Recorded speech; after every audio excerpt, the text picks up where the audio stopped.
பேசுவாராக. 2 விதமான செய்தியை தேவன் இந்த காலையில் உங்களோடு பகிர்ந்து கொள்ளும்படிக்கு அடியேனை தியானிக்கவும் என் இருதயத்தில் ஆண்டவர் வெளிப்படுத்தினார். 2 செய்தி, இன்னும் சொல்ல போனால் 2 பிரசங்கம். அதில் சின்ன கோர்வை தான் இருக்கும். முதல்ல பேசப்படுகிறதற்கும் அடுத்த பேச போகிறதுக்கும் ஒரு சின்ன ஐக்கியம் தான் இருக்கும். மற்றபடி தேவன் இந்த நாளில் தேவையான வார்த்தை என் இருதயத்தில் வைத்தபடியினால் அதை உங்களோடு பேச ஆசைப்படுகிறேன். தேவன் நம்மோடு பேசுவாராக. வேதத்தை திருப்பிக் கொள்வோம். ஏசாயாவின் தீர்க்கதரிசன புஸ்தகம் 58 அதிகாரம் 11 வசனம். ஏசாயா 58 அதிகாரம் 11 வசனம். என்னை ஆனந்த தைலத்தால் அபிஷேகம் செய்யும் ஆவியானவரே. நாம் எல்லாரும் எடுத்துக்கொள்வோம். மைக்கிலையும் வாசிப்பதற்கு உதவி செய்யுங்கள். ஏசாயா 58:11. நம்ம எல்லாரும் இணைந்து இந்த வசனத்தை முதலாவது வாசிக்க போகிறோம். 864 பக்கம். 864 பக்கம். கர்த்தர் நித்தமும் உன்னை நடத்தி மகா வறட்சியான காலங்களில் உன் ஆத்துமாவை திருப்தியாக்கி உன் எலும்புகளை நினமுள்ளதாக்குவார். நீ நீர்ப்பாய்ச்சலான தோட்டத்தை போலவும் வற்றாத நீரூற்றை போலவும் இருப்பாய். கர்த்தர் நித்தமும் உன்னை நடத்தி. நம்முடைய தேவன் நித்தமும், அதாவது சதா காலமும் முடிவு பரியந்தம் நம்மை நடத்துகிறவர். வேதத்தில் இப்படி ஒரு வசனம் இருக்கிறது. இந்த தேவன் என்றென்றைக்கும் உள்ள சதா காலம் நம்முடைய தேவன். அவர் மரண பரியந்தம் நம்மை நடத்துவார். தொடர்ந்து இந்த வசனத்தில் கவனிக்கிறோம். மகா வறட்சியான காலங்களில், வறட்சியான காலங்கள் இருக்கிறது, வறட்சியான சூழ்நிலைமைகள் இருக்கிறது, வறட்சியின் அனுபவங்கள் இருக்கிறது என்பதை இந்த வசனத்தின் மூலமாய் நாம் அறிந்து கொள்கிறோம். இந்த காலையில் தேவன் உங்களோடு பேசும்படிக்கு என் இருதயத்தில் வெளிப்படுத்தின வாக்கியம், வறட்சியை அனுமதிக்கும் கர்த்தர் அல்லது வறட்சியை அனுமதிக்கும் தேவன் என்ற வாக்கியத்தை உங்களோடு பேசும்படிக்கு தேவன் நினைப்பூட்டினார். வறட்சியை அனுமதிக்கும் தேவன். தேவன் வளர்ச்சியை மட்டுமல்ல, தேவன் வாய்க்கால்கள் மட்டுமல்ல, தேவன் வயல்வெளிகள் மட்டுமல்ல, தேவன் வறட்சியையும் அனுமதிக்கிறார். தேவன் அனுமதிக்கும் வறட்சியை ஏற்றுக்கொள்ள நமக்கு மனப்பக்குவம் உண்டாவதாக. ஒருவேளை நீங்கள் யோசிக்கலாம், ஆசீர்வாதமாக பேசுவார்னு வந்தோம், ஆண்டவர் வறட்சியை தருவார்னு பேசுறீங்களேன்னு யோசிக்கலாம். ஆனால் எப்படியோ செய்தியில் ஆசீர்வாதங்கள் பின்னாக வரும். ஆனால் நாம் புரிந்து கொள்ள வேண்டும், நம்முடைய தேவன் நம்மை நடத்துகிறவர். ஆனால் மகா வறட்சியான காலங்களில் என்றும் போது தேவன் வறட்சியை சில நேரங்களில் அனுமதிக்கிறார். தேவன் அனுமதிக்கும் வறட்சியை நாம் ஏற்றுக்கொள்ள பழகுவோம். ஆனால் சோர்ந்து போக வேணாம். இந்த வசனத்தில் நீங்கள் கவனிச்சிங்கன்னா, மகா வறட்சியான காலங்களில், மகா வறட்சியான காலத்தில் கர்த்தர் திருப்தியாக நடத்துகிறாரு. அதான் தேவ கிருபை. அந்த வசனத்தில் கவனியுங்கள். உன் ஆத்துமாவை திருப்தியாக்கி. சிலக்கு செழிப்பாக இருக்கும்போது திருப்தி இருக்காது, ஆனால் வறட்சி இருக்கும்போது தேவன் திருப்தியை கட்டளையிடுறார். ஒரு ஊழியர் இப்படி ஆசீர்வாதத்தை குறித்து கற்றுக் கொடுத்தார்.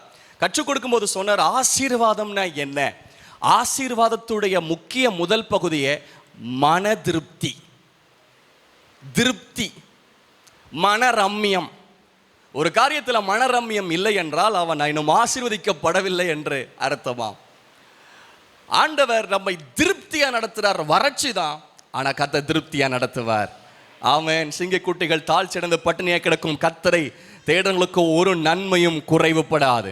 5 அப்பம் 2 மீன் எடுத்து ஆசீர்வதித்து தம்முடைய ஜனங்களுக்கு கொடுத்தார். எல்லாரும் திருப்தியா சாப்பிட்டாங்களாம். தேவனுடைய ஆசீர்வாதத்தில் முக்கியமான முதல் பகுதி திருப்தி. நான் அடிக்கடி இதை காரியத்தை சொல்லுவேன். நம்முடைய சபையின் பிள்ளைகள் இப்படி ஆசீர்வதிக்கப்பட வேண்டும். ஆசீர்வாதம், தேவ ஆசீர்வாதம் நம்மிடத்தில் இருக்கிறது என்பதற்கு 2 முக்கிய அடையாளம். தேவனின் ஆசீர்வாதம் நம்முடைய கைகளின் பிரயாசத்திலோ, நம்முடைய குடும்பத்திலோ, நம்முடைய வாழ்க்கையிலோ இருக்கிறது என்பதற்கான 2 முக்கிய அடையாளம். ஒன்று திருப்தி, சாட்டிஸ்ஃபேக்ஷன், திருப்தி. இயேசு ஆசீர்வதித்த போது திருப்தியாய் சாப்பிட்டார்கள். 2வது மீதி, திருப்தி, மீதி. ஒரு மாதத்தில் என்னால் எல்லா செலவுகளும் போக என்னால் 1 ரூபாய் கூட மீதியாக எடுக்க முடிந்தால் நிச்சயமா சொல்ல முடியும், we have divine blessing from God. தேவனிடத்திலிருந்து தெய்வீக ஆசீர்வாதம் இடத்தில் இருக்கிறது. ஆகவே சபையை நான் அப்படி ஆசீர்வதிக்கிறேன். ஒவ்வொரு மாதம் உங்களுடைய செலவுகள் போக மீதம் எடுக்க கர்த்தர் உதவி செய்வாராக. ஒருவேளை மீதம் எடுக்காத நிலைமையில் இருந்தால் ஆண்டவர்கிட்ட கேளுங்க, ஆண்டவர் நான் திருப்தியா நடத்துங்க, என மீதம் வச்சு நடத்துங்க. நான் மீதம் எடுக்கணும். மீதம் என்பது தேவனின் ஆசீர்வாதம். ஆக ஒருவேளை மீதம் எடுக்காத நிலைமையில் யாரா இருப்பீர்களானால் ஒவ்வொரு மாசமும் செலவு தான். எங்களுடைய வருமானத்துக்கு மிஞ்சின செலவுகள் சேர்த்து வைக்க முடியல, நாங்க மறுபடியும் ரொட்டேஷன் தான் பண்றோம், திரும்ப கடன் தான் வாங்குறோம் என்ற நிலைமையில போயிட்டு இருக்கலாம். ஆனால் ஆண்டவர்கிட்ட பிடிவாதமாய் கேளுங்கள், ஒவ்வொரு மாதமும் அட்லீஸ்ட் ₹1 மீதம் எடுக்கணும். ₹1 மீதம் எடுக்கணும். கடனே இல்லாம வட்டி இல்லாம என்ன நடத்துங்க ஆண்டவரே. இது என் வைராக்கியம். இது வரைக்கும் கர்த்தர் ஒவ்வொரு மாசமும் என்ன மீதம் எடுக்க வைக்கிறாரு. கர்த்தர் உங்களை மீதம் எடுக்க வைப்பார். என்னுடைய சுவாசம் முடிகிற வரைக்கும் இந்த வைராக்கியத்தில் வாழ நம்ம எல்லாருக்கும் ஆண்டவர் கிருபை தரட்டும். சபை ஆசீர்வதிங்க ஆண்டவரே, மீதம் கொடுத்துருங்க ஆண்டவரே, திருப்தியை கொடுத்துருங்க ஆண்டவரே. இயேசுவின் நாமத்தில் தெய்வீக திருப்தி, தெய்வீக மீதம் இவர்களுக்கு உண்டாவதாக. கடன் பெருகி போச்சு. தீர்க்கதரிசி புத்திரருடைய மனைவி எலிசாவிடத்தில் வந்து புலம்புகிறார்கள், எங்களுக்கு கடன், கணவர் செத்துட்டாரு, 2 பிள்ளை அடிமையா போறாங்க, குடும்பத்தில் ஆக மொத்தம் பிரச்சனை, குடும்பத்தில் ஆக மொத்தம் பிரச்சனை. ஒருவேளை இந்த நிலைமையில கூட யாராகவும் இருக்கலாம். கடன் பெருகி போச்சு. இந்த அம்மாவுடைய கணவர் இறந்து போயிட்டாங்க, மரணம் இருக்கு, அங்கே கடன் இருக்கு. அந்த காலங்களிலே கடன் அடைக்க முடியவில்லை என்றால் பிள்ளைகளை அடிமையாய் கொண்டு போய் விடுவார்கள். 2 குமாரர்கள், இப்ப பிள்ளையும் போறான், 2 பசங்களும் போறாங்க. என்ன செய்ய வேண்டும் என்று தெரியாது இருக்கும் போது எலிசாவிடத்தில் வந்து கேட்கிறார்கள், ஒருவேளை கடன் உங்கள் பிள்ளைகளின் எதிர்காலத்தையோ படிப்பையோ கூட அது வாதித்துக் கொண்ட நிலைமையில் இருக்கலாம். இங்க யாராகிலும் பொருளாதாரத்தில் சிக்கல் பட்டு உங்களுடைய பிள்ளைகளுக்கு கூட செலவு செய்ய முடியாத நிலைமையில நீங்கள் வந்திருக்கலாம். அப்படிப்பட்ட ஒரு வறட்சியில கூட போயிட்டு இருக்கலாம். எலிசா தீர்க்கதரிசி இடத்தில் வந்தபோது கேட்கிறார், உன்னிடத்தில் என்ன இருக்கிறது? 1 குடம் எண்ணெய் அல்லாமல் வேறு ஒன்றும் இல்லை. அந்த 1 குடம் எண்ணெயை வச்சு வெறும் பாத்திரங்களை வாங்கி கோரி ஊத்தின போது நிறைந்து கொண்டே இருந்தது. இப்போ என்ன செய்யணும்னு எலிசாவிடத்தில் கேட்டபோது எலிசா சொல்றாங்க, அதை விற்று கடனை அடை, மீதம் இருக்கிறதை கொண்டு ஜீவனம் பண்ணு. அப்போ கடன் அடையுது, மீதம் வருது. ஆண்டவர் உங்களை நடத்துவாரா நடத்த மாட்டாரா? ஆமென், ஆமென். நிச்சயமா கர்த்தர் நடத்துவார். ஹல்லேலூயா. கடன்ல இருந்து விடுதலை பெறுவது எப்படி? முதல் படி, அடுத்தது கடன் வாங்காது இருக்க வேண்டும். அவன் ஏன்னா கர்த்தர் பாரப்படுத்திருக்கார். சில ஒரு குறிப்பிட்ட காலங்கள் கர்த்தர் எப்பொழுது இதை வழி நடத்துவாரோ, கடனை குறித்து உங்களுக்கு ஒரு டீச்சிங் கொடுக்கணும்னு ரொம்ப ஆசானால் எப்பொழுது கர்த்தர் என்னை நடத்துவாரோ அன்றைக்கு சபையில் உங்களுக்கு கடனை குறித்து ஒரு டீச்சிங் கொடுக்கணும், உங்களுக்கு போதனை கொடுக்க வேண்டும் என்ற ஒரு பெரிய மன விருப்பம். ஆண்டவர் ஏற்ற நேரத்தில் உங்களுக்கு அதை குறித்து கற்றுக் கொடுக்க கர்த்தர் கிருபை தருவாராக. ஏன்னா சபையில் 3/4 பேர் கடனில் முங்கி இருக்கோம்.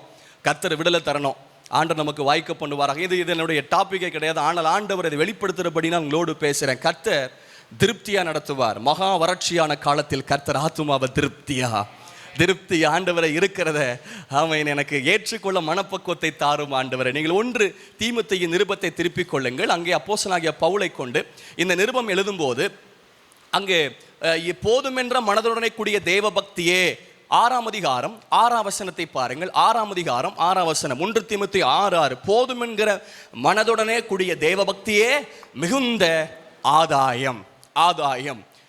இது ஒரு பெரிய ஆசீர்வாதம் தான். போதும் என்கிற மனது, திருப்தி, போதும் என்கிற மனது, இது ஒரு பெரிய ஆசீர்வாதம். ஆண்டவரே எங்களுக்குள்ள அந்த மனதை தாங்க ஆண்டவரே. கர்த்தருடைய நாமத்துக்கு மகிமை உண்டாகும். நான் செய்திக்குள் வர விரும்புகிறேன். ஆண்டவர் நல்லவர், வறட்சியை அனுமதிக்கும் தேவன். அப்போ அந்த வறட்சியின் காலத்தில் தேவன் ஆத்துமாவை திருப்தியாக்குகிறார், எலும்புகளை நினமுள்ளதாக்குகிறார். நீர்ப்பாய்ச்சலான தோட்டத்தை போல வற்றாத நீரூற்றை போலவும் இருப்பாய். அப்போ வறட்சியின் காலத்தில் கர்த்தர் நம்ம எப்படி இருக்க வைக்கிறார் என்றால், நீர்ப்பாய்ச்சலான தோட்டம், வற்றாத நீரூற்றை போல. பல விதங்களில் வறட்சியை நீங்கள் அனுபவித்துக் கொண்டிருக்கலாம். ஆனால் தேவ பிரசன்னத்தில் கர்த்தர் நீர்ப்பாய்ச்சலான தோட்டத்தை போல, வற்றாத நீரூற்றை போல கர்த்தர் நம்மை நடத்தி கொண்டே இருப்பாராக.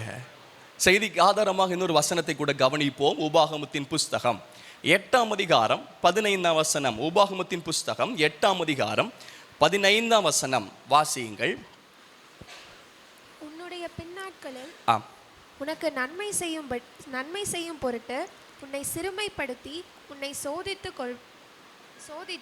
கொள்ளிவாய் சர்ப்பங்களும் தேன்களும் தேள்களும் தண்ணீர் இல்லாத வறட்சியுள்ள பயங்கரமான பெரிய வனாந்திர தண்ணீர் இல்லாத வறட்சியும் உள்ள பயங்கரமான பெரிய வனாந்தர வழியாய் உன்னை அழைத்தவரும்.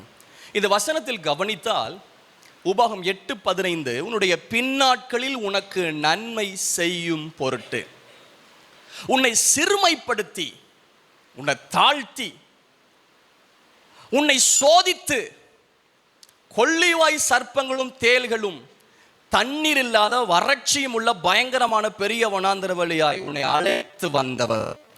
தேவன் அனுமதிக்கும் வறட்சியின் அனுபவங்கள்,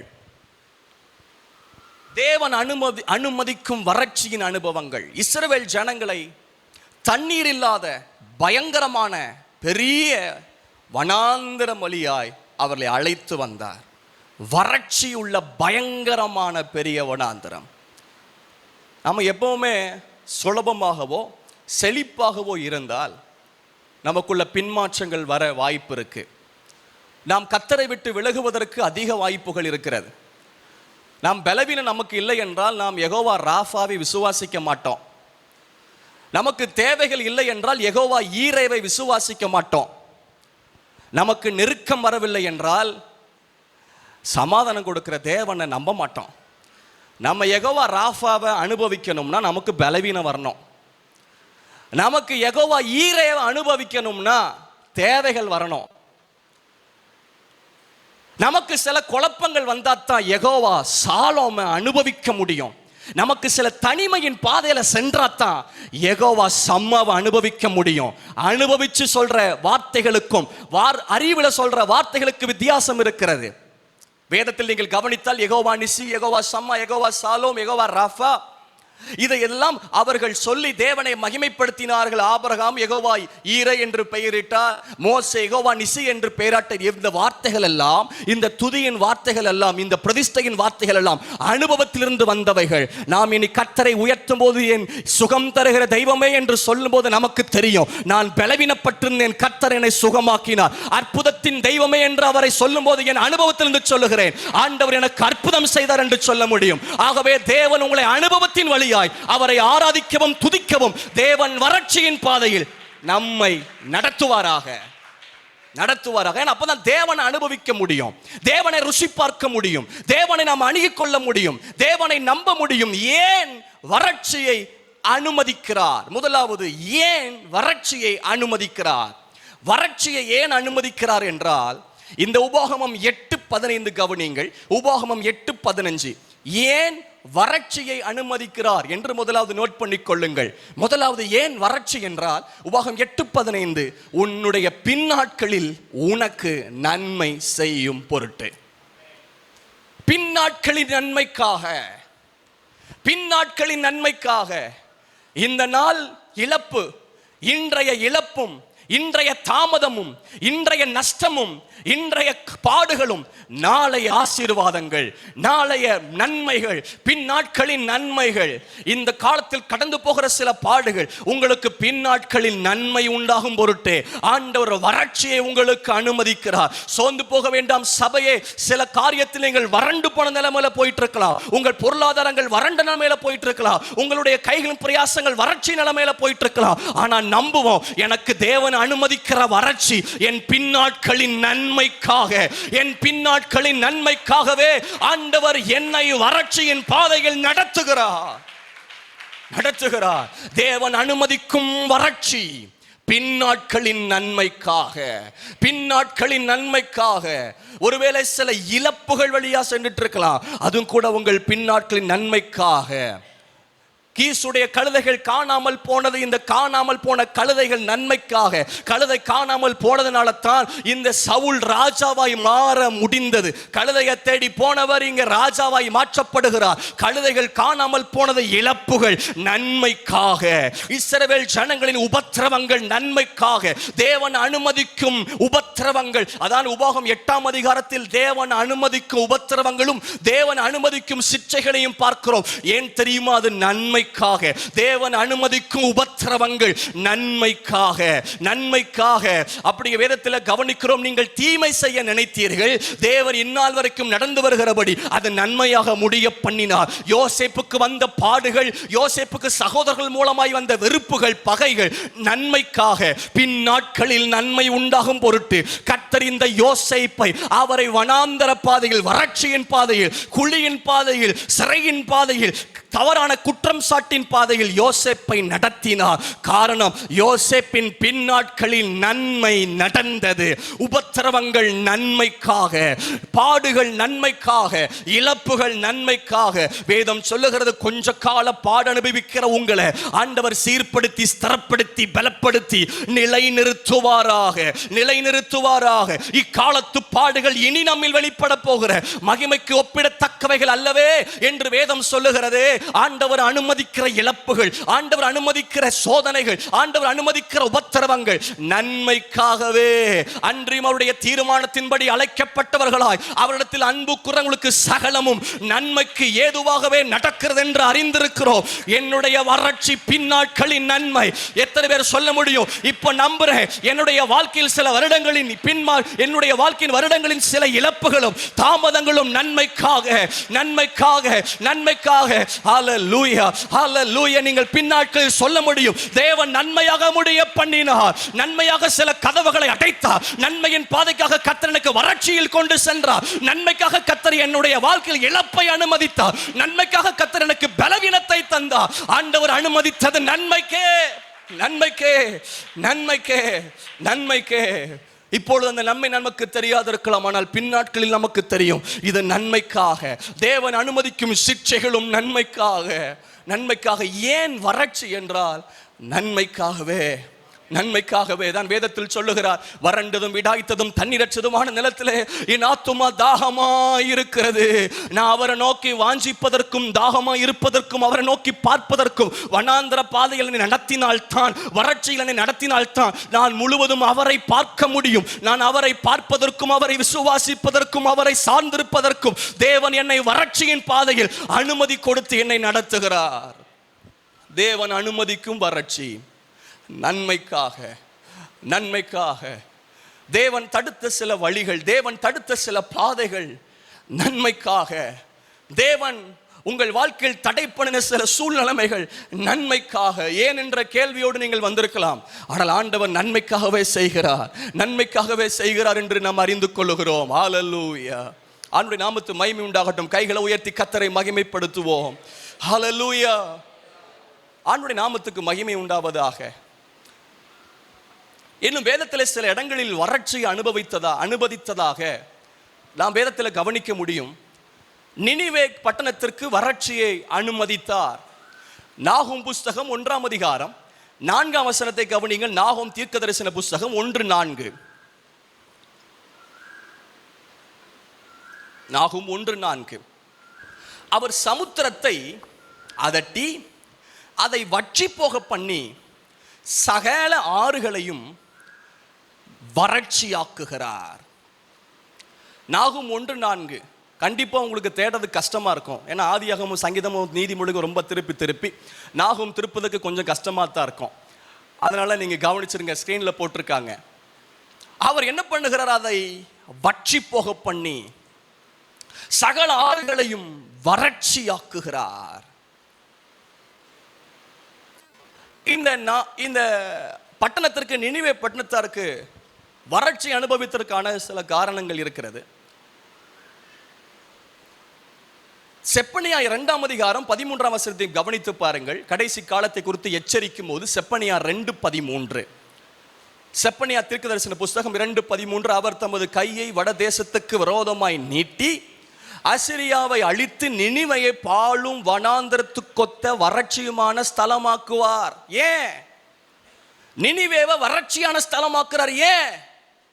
நினிவேக்கு ஒரு நாள் இறங்கினார்ல, நினிவே ஜனங்களுக்காக பரிதபித்தார்ல, மனஸ்தாபப்பட்டார்ல. யோனாப்பே அங்க போய் தீர்க்க தரிசனமா வார்த்தைகளை சொன்ன போது மனம் திரும்பினால, பொல்லாத வழியை விட்டு திரும்பினால, கர்த்தர் இரக்கம் பாராட்டினாரு. ஏன் இப்போ நினிவேவை வறட்சியாக்குகிறார்? ஒரு நாள் தேவனால் ஆசீர்வதிக்கப்பட்டவர்கள் தானே, ஒரு நாள் தேவனால் கனப்படுத்தப்பட்டவர்கள் தானே, தேவனிடத்திலிருந்து மன்னிப்பை பெற்றவர்கள் தானே, ஏன் இப்பொழுது நமக்கு வறட்சி? இது சிந்திக்கக்கூடிய காரியம். நினிவேக்கு வந்த வறட்சி பொருளாதாரத்தில் வீழ்ச்சி. இதை குறித்து நீங்கள் வாசித்து பார்த்தால் தெரியும். நினிவே பட்டணத்திற்கு பொருளாதார வீழ்ச்சி. எல்லா பொருளாதார வீழ்ச்சியும் தேவன் அனுமதிப்பது மட்டுமல்ல, நம்முடைய வாழ்க்கையின் சில பின்மாற்றங்களும் பாவங்களும் பொருளாதார வீழ்ச்சியை கொடுக்கிறது. நினிவே பட்டணத்தில் செழிப்பு அழிஞ்சு போச்சு. நினிவே பட்டணத்தில் பாதுகாப்பு இழந்து போய்விட்டார்கள். தேவனுடைய ஆசீர்வாதம் நினிவே பட்டணத்திலிருந்து விலகி போய்விட்டது. ஏன்? நினிவேக்கு வந்த வறட்சி, பொருளாதார வீழ்ச்சி, செழிப்பு இல்லாம போச்சு, பாதுகாப்பை இழந்து போய்விட்டார்கள், தேவனுடைய ஆசீர்வாதம் விலகி போய்விட்டது. ஏன் தெரியுமா? இந்த நினிவே பட்டணம் பெருமை உள்ளதாய் மாறினது. இந்த நினிவே பட்டணம் கொடுமை செய்கிறவர்களாய் மாறிவிட்டார்கள். இந்த நினிவே பட்டணம் தேவனை எதிர்க்கிற வாழ்க்கை உண்டானது. ஆகவே தான் தேவன் இந்த நினிவேயை வறட்சிக்குள் நடத்தினார். நம்முடைய வாழ்க்கையின் சில பாவங்கள், பெருமைகள், அகந்தைகள், கொடுமை செய்கிற எண்ணம், தேவனுக்கு எதிரான பாவங்கள் நம்முடைய வாழ்க்கையில் வறட்சியை கொண்டு வருகிறது. நீங்கள் கவனித்து பாருங்கள். இந்த நினிவே பட்டணத்துடைய அகந்தையை குறித்து செப்பனியாவின் புஸ்தகம் 2ஆம் அதிகாரம் 15ஆம் வசனத்தில் கவனியுங்கள். செப்பனியா 2ஆம் அதிகாரம் 15ஆம் வசனம். நான் தான், என்னை தவிர வேறு ஒருவனும் இல்லை என்று தன் இருதயத்தில் சொல்லி நிர்விசாரமாய் வாழ்ந்து களி கூர்ந்திருந்த நகரம் இதுவே. இது பாழும் மிருக ஜீவன்களின் தாபரமாய் போய்விட்டதே. அதன் வழியாய் போகிறவன் எவனும் ஈசல் போட்டு தன் கையை கொட்டுவான், நக்கல் அடிப்பான். ஏன் இந்த நகரம் இப்படி போச்சு? காரணம் நான் தான், என்ன தவிர வேறு ஒருத்தனும் இல்லை. நான் தான், நான் தான், நான் தான், நான் பண்ணி, நான் அதை செஞ்சு, நான் என்கிற எண்ணம். உன்னதமான கோப்பாவை என் சிங்காசனத்தை உயர்த்துவேன், ஆராதனை கூட்டத்தின் நடுவில் வீற்றிருப்பேன் என்று பிசாசுக்குள் அந்த எண்ணம் வந்தது. வேத கலாச்சாரத்தின்படி முதலாவது ஏற்பட்ட பாவம் பெருமையின் எண்ணம். அந்த தூதனை கீழே தள்ளி போட்டார், அவன் பிசாசாய் மாறினான். தேவன் எதிர்க்கிற ஒரு பாவம் பெருமை. தேவன் தாழ்மை உள்ளவங்களுக்கு கிருபை அளிக்கிறார், பெருமை உள்ளவங்களுக்கோ தேவன் எதிர்த்து நிற்கிறார். அகந்தையும் பெருமையும், நான் தான் என்கிற எண்ணம். பவுல் சொல்றார், நான் அல்ல. ஆனால் ஒரு நாள் வைராக்கியம் பாராட்டினவர் அப்போஸ்தலனாகிய பவுல் தன் ஜாதியையும் தன் கோத்திரத்தையும் தன் பட்டத்தையும் குறித்து மேன்மை பாராட்டின இந்த பவுல் பின்பதாக சொல்றாரு. அப்படி படிப்படியா பவுல உடைச்சுக்கிட்டே வந்தாரு. பிறகு சொல்றாரு, நான் அல்ல, தேவ கிருபையே என்னை பலப்படுத்துகிற கிறிஸ்துவினால எல்லாவற்றையும் செய்ய எனக்கு பலன் உண்டு.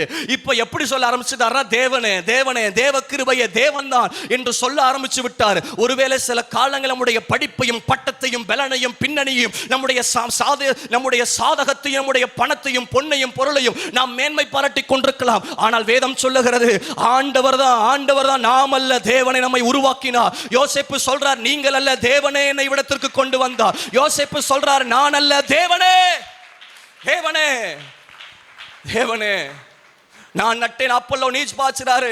நடுகிறனாலும் ஒன்றுமல்ல, நீர் பாய்ச்சினாலும் ஒன்றுமல்ல, விளைய சேர கர்த்தராலே ஆகும். நடக்கிறனுடைய நடைகள் நடக்கிறவனால் அல்ல, நடத்துகிற கர்த்தராலே என்று நாம் எரேமியாவின் புஸ்தகம் 10ஆம் அதிகாரத்தில் பார்க்கிறோம். நாம் எடுத்து வைக்கிற ஒவ்வொரு நடை கூட நம்மளால் அல்ல, நடத்துகிற கர்த்தராலே, கர்த்தராலே.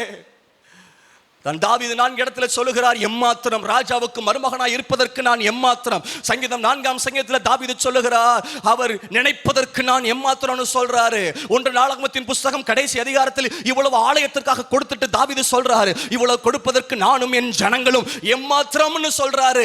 ஆண்டவர் எதிர்கால திட்டத்தை தீர்க்கதரிசி மூலமாய் பேசின போது இந்த தாவீது சொல்றாரு, இதுவரைக்கும் கொண்டு வந்ததற்கு நான் எம்மாத்திரம், என் வீடு எம்மாத்திரம் என்று 4 இடத்தில் தன்னை தாழ்த்துகிறார். ஏன்னா தாவீதுக்கு தெரியும், நான் இருந்தது வனாந்தரத்தில், நான் இருந்தது ஆடுகளின் பின்ன இருந்து திரிந்த என்னை கர்த்தர் ஆட்டு தொழுவத்திலிருந்த என்னை எடுத்து இப்பொழுது என்னை ராஜாவாய் அமர்த்திருக்கிறார். இதுவரைக்கும் கர்த்தர் என்னை கொண்டு வந்ததற்கே நான் எம்மாத்திரம் மேன்மை பாராட்ட இடத்தில் என்ன இருக்கிறது? ஒரு தேவ மனிதனுக்கு, ஆவிக்குரிய பிள்ளைகளுக்கு தேவன் கொடுக்கிற மேன்மையான முக்கியமான பரிசு கிரீடம். வேதத்தில் சில கிரீடங்கள் இருக்கிறது. கிரீடத்தை குறித்து போன மாதம் ஜெபஸ் என்பது அந்த வார்த்தைகளை பேசியிருப்பார்கள் கிரீடத்தை குறித்து. ஏன்னா கிரீடம் நம்ம பெறணும். ஆனால் பரலோகத்தின் காட்சியை குறித்து வேதத்தில் பார்க்கிறோம். இந்த பூமியில் அனுபவிக்கிற பெரிய பரிசுகளை விட, சொத்துகள், சொந்தங்கள், சுகங்களை விட தேவன் கொடுக்கிற முக்கியமான மேன்மையான பரிசு கிரீடம். அந்த கிரீடத்தையே சிங்காசனத்தை வீற்றிருக்கிற தேவனுக்கு முன்னாடி கலர்ச்சி பாதத்தில் வச்சுறாங்கன்னா, தேவனால் கொடுக்கப்பட்ட அந்த கிரீடமே மேன்மை பாராட்டுறதுக்கு இல்லை, அதை கூட கலத்தி பாதத்தில் வச்சு வணக்கமா விழுந்து, பரலோகத்தில் இந்த தாழ்மையான ஆராதனை இருக்கும்போது ஏன் நம்மளால இறங்க முடியல? ஏன் நமக்குள்ள தாழ்மை வரல? தாழ்மையை கற்றுக் கொடுத்தவர் இயேசு அடிமையின் ரூபம் எடுத்து கால்களை கழுவுகிற நிலைமையில வந்து இறங்கினார். அந்த அளவிற்கு இயேசு தன்னையே அடிமையா ஒப்பு கொடுத்தார். தாழ்மை, சிலுவையின் மரண பரியந்தம் கீழ்ப்படிந்தவராக தன்னை தாழ்த்தினார். மனத்தாழ்மையின் இடத்துல வந்து கற்றுக்கொள்ளுங்கள்.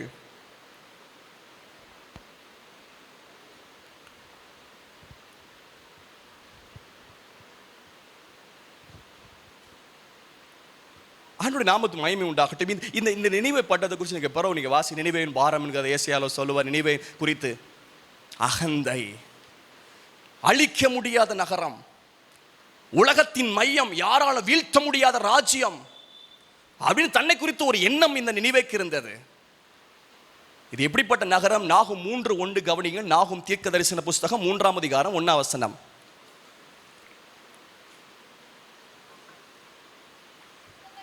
இரத்த பள்ளிகளின் நகரத்திற்கு ஐயோ, அது வஞ்சகத்தினாலும் கொடுமையினாலும் நிறைந்திருக்கிறது, கொள்ளை ஓயாமல் நடக்கிறது. எங்க? நினைவேல. கொடுமை, அநியாயம் காரணமாக அங்கே வறட்சியை தேவன் அனுமதித்தார். பல தேசங்களை கொடுமைப்படுத்தினது. யுத்தங்களை இரக்கமின்றி ரொம்ப நடந்துட்டாங்க. பலவீனமான ஜனங்களை ரொம்ப அடக்குனாங்க. தேவன் ஆகவே அங்க நியாய தீர்ப்பு கொண்டு வந்தார் நினிவேக்கு. வேதத்தில் நம்முடைய தேவன் பட்சிக்கு அக்னி என்று வேதம் சொல்லுகிறது. இரக்கம் உள்ளதுதான், கிருபை உள்ளதுதான், ஆனா எரிச்சல் உள்ளது. அவருடைய நாமம் எரிச்சல் உள்ளது என்பதே. தேவனுடைய எச்சரிப்புகளை அலட்சியம் செய்தது இந்த நினிவே. தன் வல்லமையை நம்பினது. ஆனால் இது வறட்சிக்கு ஒப்பு கொடுக்கப்படுகிறது. மூன்றாவது, ஏன் இந்த நினிவே வறட்சிக்குள் செல்லுகிறது? யோனாவின் காலத்தில் இந்த நினிவே பட்டணம் மனம் திரும்பினது. ஆனால் மீண்டும் பாவத்துக்கு திரும்பினது. மீண்டும் இது பாவத்துக்கு திரும்பி போச்சு. மீண்டும் இது பாவத்துக்கு திரும்பினபடினால் பகலைய அகந்தை மற்றும் எதிர்க்கிற அந்த கொடுமை இதற்குள் வந்ததினால் தேவன் அந்த தீர்ப்பை கட்டளையிட்டார். நாம் இந்த காலையில் சற்று நாம் யோசிப்போம், ஏன் நினிவேக்கு இந்த வறட்சியை தேவன் அனுமதித்தார்?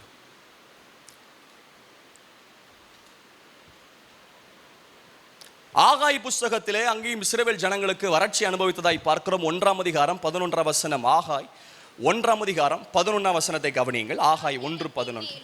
மலைகளின் மேலும் தானியத்தின் மேலும் புது திராட்சரசத்தின் மேலும் எண்ணெயின் மேலும் பூமியில் விளைகிற எல்லாவற்றின் மேலும் மனுஷரின் மேலும் மிருகஜீவன் கைப்பாடு அனைத்தின் மேலும் வறட்சியை வருவித்தேன். கைப்பாடு எல்லா வேலையிலே வறட்சியை போட்டார்.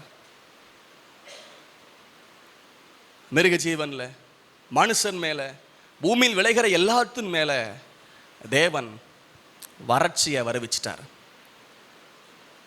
ஆலயம் கட்டப்படவில்லை, ஆனால் தங்களுடைய சுய காரியங்கள், தங்களுடைய வீட்டை, இதெல்லாம் அந்த பாவத்தை குறித்து ஆகாய் தீர்க்கதரிசி புத்தகத்தில் தீர்க்கதரிசி மூலமாய் சொல்லுவார். இதன் நிமித்தமாய் அங்கே வறட்சியை அனுமதித்தார். இன்னொரு முக்கியமான காரியத்தை சொல்லி நான் அடுத்த செய்திக்கு செல்ல விரும்புகிறேன். ஆமோஸ் தீர்க்கதரிசன புஸ்தகம் 4ஆம் அதிகாரத்தை நாம் எல்லாருமே திருப்பி கவனிப்போம். சில வசனங்கள் வாய்ப்புகள் அங்கே கொடுக்கிறார். ஆமோஸ் தீர்க்கதரிசன புஸ்தகம் 4ஆம் அதிகாரம் அதனுடைய 7ஆம் வசனத்தை ஒருவர் வாசியுங்கள். 4:7.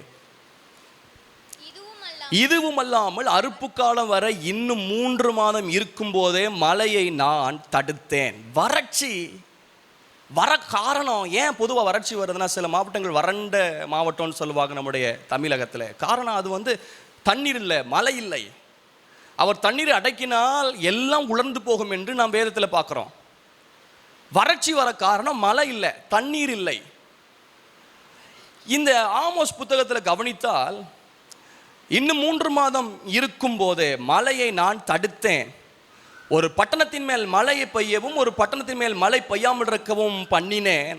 ஒரு வயலின் மேல் மழை பெய்தது, மழை பெய்யாத மற்ற வயல் காய்ந்து போயிற்று. ஏன் இந்த இடத்துல வறட்சி என்றால் மழை பெய்ய விடல ஆண்டவர், மழையை தடுத்துட்டார். ஆசீர்வாதமான மழை, முன்மாறி பின்மாறி மழை, அந்த தெய்வீக மலை நம்ம மேலே, குடும்பத்தின் மேலே வெளிப்படணும். தமிழில் இந்த பாடல் பாடும், அருள் ஏராளமாய் பெய்யும் உறுதி வாக்கு இதுவே. அது ஆங்கிலத்தில் சர்வஸ் ஆஃப் பிளஸிங்ஸ். எனக்கு மலையா பொழியட்ட ஆண்டவரே. அருள் ஏராளமாய் பெய்யும் மேகமந்தாரமுண்டா, காடான நீலத்திலேயும் செழிப்பும் பூரிப்புமா,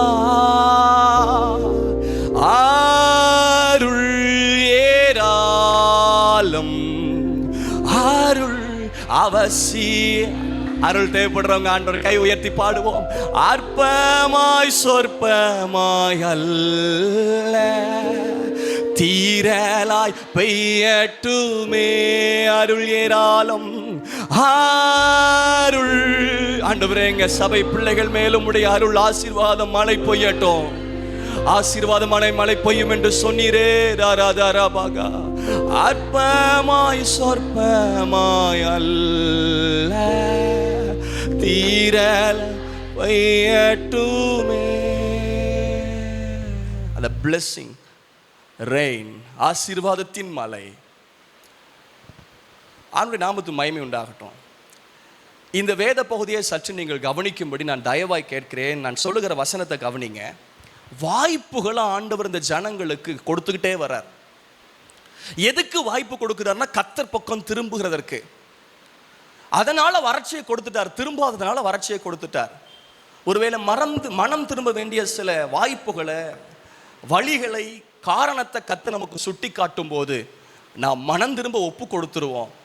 கவனிப்போம். 6ஆம் வசனம் பாருங்கள். 6ஆம் வசனம், ஆகையால் நான் உங்கள் பட்டணங்களில் எல்லாம் உங்கள் பல்லுகளுக்கு ஓய்வையும் உங்கள் ஸ்தலங்களில் எல்லாம் அப்பக்குறைவையும் கட்டளையிட்டேன். ஆண்டவர் சாப்பாடு இல்லாமல் பண்ணிட்டாராம். ஆகிலும் நீங்கள் என்னிடத்தில் திரும்பாமல் போனீர்கள் என்று கர்த்தர் சொல்றாரு. சில தண்டனை கொடுக்கிறார். சாப்பாடு குறைவை கொடுத்த போது நீ என்கிட்ட திரும்பலங்கிறார். அப்புறம் மழையை கொடுக்கல, மழை பெய்யாத வயல் காஞ்சி போச்சு. 8ஆம் வசனம், 2-3 பட்டணங்களில் மனுஷர் தண்ணீர் குடிக்க ஒரே பட்டணத்துக்கு போய் அலைந்தும் தாகம் தீர்த்து கொள்ளவில்லை. ஆகிலும் நீங்கள் என்னிடத்தில் திரும்பாமல் போனீர்கள் என்று கர்த்தர் சொல்லுகிறார். வறட்சியின் பாதையை கர்த்தர் அனுமதிக்கும் போது தேவன் பக்கம் திரும்பணும். அதை கர்த்தர் விரும்புகிறார். வறட்சியில் கர்த்தர் பக்கம் திரும்புங்கள். தேவன் அனுமதித்த நஷ்டத்தில், தேவன் அனுமதித்த இழப்பில், தேவன் அனுமதித்த தாமதத்தில், தேவன் அனுமதித்த உபத்திரவத்தில், தேவன் அனுமதித்த பாடுகளில் நாம் கர்த்தர் பக்கம் திரும்ப வேண்டும் என்று கர்த்தர் சொல்லுகிறார். இன்னும் கர்த்தர் பக்கத்தில் திரும்புங்கள். பழைய ஏற்பாட்டு காலத்தில் தீர்க்கதரிசி மூலமா திரும்புங்கள் திரும்புங்கள் திரும்புங்கள் சொல்லுவார். புதிய ஏற்பாட்டு காலங்களில் இயேசு பேசுகிற பிரசங்கம் மனம் திரும்புங்கள் சொல்றார். யோவான் ஸ்நானகன் பிரசங்கம் பண்ணின பிரசங்கம் மனம் திரும்புங்கள். பேதுரு பண்ண பிரசங்கம் மனம் திரும்பு. 7 சபைகள் 5 சபைக்கு வெளிப்படுத்தல, யோவானுக்கு வெளிப்படுத்துறாரு. மனம் திரும்பு, மனம் திரும்பு, மனம் திரும்பு. Your heart, your mind must be turned to God. நம்முடைய மனம் திருப்பப்பட வேண்டும். மனம் புதிதாகிறனாலே மறுரூபமாகுங்கள். நம்முடைய மனதை திருப்ப திருப்ப தேவன் நம்மிடத்தில் ஆசீர்வாதத்தை வர்ஷிக்க பண்ண வல்லமை உள்ளவராக இருக்கிறார். வாய்ப்பை கொடுக்கிறார். அங்கேயும் மறுபடி 9ஆம் வசனத்துல, கருக்காயினும் விஷப்பணியாயினும் உங்களை தண்டித்தேன். உங்கள் சோலையிலும் திராட்சை தோட்டங்களும் அத்தி மரங்களும் ஒளிவு மரங்களும் மிகுதியானவை பச்சை புழு அரித்து போட்டது, ஆகிலும் என்னிடத்தில் திரும்பாமல் போனீர்கள் என்று கர்த்தர் சொல்றார். இத்தனை தண்டனையை மாத்தி மாத்தி கொடுக்கிறார். கர்த்தர் பக்கம் திரும்பல. தேவன் வறட்சியை அனுமதிக்கும் போது நாம் யோசிக்கணும், கர்த்தர் பக்கத்தில் திரும்பும்படிக்கு தேவன் என்னை வறட்சியின் பாதையில் நடத்துகிறார். தேவன் பக்கம் திரும்பும்படிக்கு. ஆண்டவருடைய நாமத்துக்கு மகிமை உண்டாகட்டும். 10ஆம் வசனத்தில் கவனியுங்கள். 10ஆம் வசனத்தில் அங்கே உங்கள் குதிரைகளை அழித்து போட்டேன், உங்கள் பாளையங்களில் நாற்றத்தையும் உங்கள் நாசிகளிலும் ஏற பண்ணினேன், ஆகிலும் நீங்கள் என்னிடத்தில் திரும்பாமல் போனீர்கள் என்று கர்த்தர் சொல்றார். இத்தனை வாதையை கொடுத்தாச்சு. உங்கள் தனிப்பட்ட விதத்தில் யோசிச்சு பாருங்க. அடிக்கு மேல கர்த்தர் அடிச்சிட்டார். சிலருக்கு பெர்சனலா தெரியும், இங்க சில குடும்பங்கள் தனிப்பட்ட விதங்களை தெரியும். கர்த்தர் அடிக்கு மேல சிலர் அடிச்சிட்டார். ஏன் கர்த்தர் பக்கம் திரும்பாம இருந்தா எப்படி? அழைப்பை பற்றி செய்தியை ஒரு இடத்துல நேற்று பேச வச்சார். ஆண்டவர் விரும்பி அழைப்பார். ரெண்டாவது வருந்தி அழைப்பார். அதுக்கும் வரலன்னா மூணாவது வருத்தப்பட்டு அழைப்பார். வருத்தப்பட்டு வரலன்னா அடுத்த வாதிச்சு அழைப்பார். வலையில் வரும்போதே வந்தால் மீனுக்கு சேதம் இல்லை, தூண்டில் போட்டு வந்தால் மீனுக்கு சேதம். விரும்பி அழைக்கும் போதே வரீங்களா, வாதிச்சு அழைக்கும் போது வரீங்களா? சில வாதைகளை தேவன் அனுமதிக்கும் போது அதுவும் கர்த்தர் நன்மைக்காக தான். எப்படியாவது கர்த்தர் பக்கம் திரும்பணும். ஸ்டெப் பை ஸ்டெப்பா யோனாவின் புத்தகத்தில் அங்கே திருப்புறார். இப்போ 11ஆம் வசனத்திலே பாருங்க, ஆமோஸ் 4:11, சோதோம் கொமோராவையும் தேவன் கவிழ்த்து போட்டது போல உங்களை கவிழ்த்து போட்டேன், நீங்கள் அக்கினி நின்று பறிக்கப்பட்ட கொள்ளையை போல இருந்தீர்கள், ஆகிலும் நீங்கள் இடத்தில் திரும்பாமல் போனீர்கள் என்று கர்த்தர் சொல்லுகிறார். சோதோம் கொமோரா அழிச்ச மாதிரி அவனை அழிச்சம்பா, ஆனாலும் திரும்பலையே. அப்ப நமக்குள்ள எப்பந்தான் உணர்வு வரும்? இத்தனை இழப்புகளையும் பாடையும் நஷ்டத்தையும் வறட்சியும் தேவன் அனுமதிக்கும் போது நமக்குள்ள உணர்வு வரல. அப்ப எப்போ நமக்கு உணர்வு வரும்? அந்த வேதம் சொல்லுகிறது, உணர்வை அருளும் ஆவியானவர். உணர்வை அருளும் ஆவியானவர். எனக்கு உணர்வை தாங்க ஆவியானவரே. ஆண்டவருடைய நாமத்துக்கு மகிமை உண்டாகட்டும். சில பிரச்சனையை ஆண்டவர் ஸ்டெப் பை ஸ்டெப்பாக அனுமதிக்கிறார். நீங்கள் யோனாவின் புத்தகத்தை திருப்பிக் கொள்ளுங்கள். அந்த அலைகள் கூட வித்தியாசமாக வரும் பாருங்க. யோனாவின் புத்தகம் 1ஆம் அதிகாரம் 4ஆம் வசனம். அப்படி ஸ்டெப் பை ஸ்டெப்பாக பிரச்சனை அதிகரிச்சிருக்கோம். 1:4, கர்த்தர் சமுத்திரத்தின் மேல் பெருங்காற்றை வரவிட்டார், அதனால் கடலிலே கப்பல் உடையும் என்று நினைக்கத்தக்க பெரிய கொந்தளிப்பு உண்டாயிட்டு. பெரிய கொந்தளிப்பு வந்ததுன்னு போட்டிருக்கு. அடுத்தது 11ஆம் வசனம். இது முதல் ஸ்டெப். பெரிய கொந்தளிப்பு கடலில் ஏற்பட்டது. குடும்பத்தில் பெரிய கொந்தளிப்பை கட்டளையிட்டார். அடுத்த 11ஆம் வசனம், பின்னும் சமுத்திரம் அதிகமாய் கொந்தளித்துக் கொண்டிருந்தபடியால் இரண்டாவது அடுத்த ஸ்டெப் அதிக கொந்தளிப்பு கட்டளையிட்டார். அப்பவும் யோனாவுக்கு உணர்வு இல்லை, நான் நினிவேக்கு போகக்கூடியவன், தர்சீசுக்கு போறேன். அடுத்தது என்ன பண்றாரு? 13ஆம் வசனம், அந்த மனுஷர் கரை சேரும்படி வேகமாய் தண்டு வலித்தார்கள், ஆனாலும் சமுத்திரம் வெகு மும்முரமாய் கொந்தளித்துக் கொண்டிருந்தபடியால் அடுத்த 3ஆவது ஸ்டெப் வெகு மும்முரம். வெகு மும்முரம் பிரச்சனை வர்றதுக்கு முன்னாடியே கர்த்தர் பக்கம் திரும்பிடுவோம்.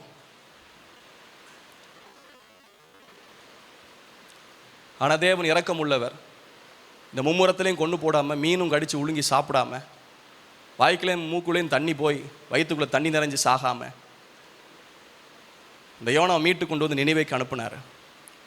தேவனுடைய கிருபை ஒரு பக்கம் இருந்துட்டு இருக்கிறதுனால மீட்கப்பட்டுக்கிட்டே இருக்கிறோம், மன்னிக்கப்பட்டுக்கிட்டே இருக்கிறோம். ஆனால் தேவனுடைய கிருபையை அற்பமாய் நினைத்து விட வேண்டாம். தேவன் சில வறட்சியை அனுமதிக்கிறார். எதற்கென்றால் தேவன் பக்கம் திரும்புகிறதற்கு. முதலாவது தேவன் ஏன் வறட்சியை அனுமதித்தார்? நன்மைக்காக, பின்னாட்களின் நன்மைக்காக. ரெண்டாவது தேவன் ஏன் வறட்சியை அனுமதிக்கிறார்? நினைவேக்கான அனுமதித்தார். அது கொடுமை நிறைஞ்சு போச்சு, அகந்த நிறைஞ்சு போச்சு, தேவனுக்கு எதிரான பாவம் நிறைஞ்சு போச்சு. அடுத்தது ஆகாய் புத்தகத்தில் அங்க ஏன் வறட்சி அனுமதித்தார்? அவர்கள் ஆலயத்தின் மேல நாட்டம் இல்லாமல் தங்களுடைய காரியத்தையே கட்டிட்டு இருக்கிறாங்க. ஆலய வேலை கெட்டாம இருக்கு. இப்போ ஆமோஸ் புத்தகத்துல ஏன் இங்க மழை இல்லாம வறட்சி அனுமதித்தார் என்றால், எத்தனையோ தண்டனையை கொடுத்தும் கர்த்தர் பக்கம் திரும்பல, அதனால வறட்சி அனுமதிச்சிட்டார், லாக் பண்ணிட்டார். இந்த காலையில சற்று யோசித்து பார்ப்போம். நமக்குள்ளே அகந்தை, பெருமை, நமக்குள்ளே தேவனை எதிர்க்கிற பாவம், தேவன் நம்மை தண்டித்தும் நம்மை உணர்த்தியும் நமக்கு தண்டனை கொடுத்தும் நாம் இன்னும் திரும்பாமல் இருக்கிறோமா? ஆண்டவர் பக்கம் திரும்புறதுக்கு நம்மை ஆண்டவர்கிட்ட ஒப்பு கொடுப்போம். ரெண்டாவது ஒரு செய்தியை 10 நிமிஷத்துக்குள்ள உங்களுக்கு சொல்ல விரும்புகிறேன். ஒரு சம்பவத்தை, ஒரு நபரை குறித்து தேவன் தியானித்து உங்களோடு பேச ஒரு ஏவுதலை கொடுத்தார். அந்த செய்தியை கேட்கறதுக்கு முன்னாடி நாம் எல்லாரும் எழுந்து நிற்போம். என்னை ஆனந்த தைலத்தில் அபிஷேகம் செய்யும். வறண்ட நிலங்கள் வயல்வெளியாகட்டும், ஆவியானவர், டிலே கொடுங்க. வறண்ட நிலங்கள் வயல்வெளியாகட்டும், ஆவியானவரே, அன்பினாவியானவரே,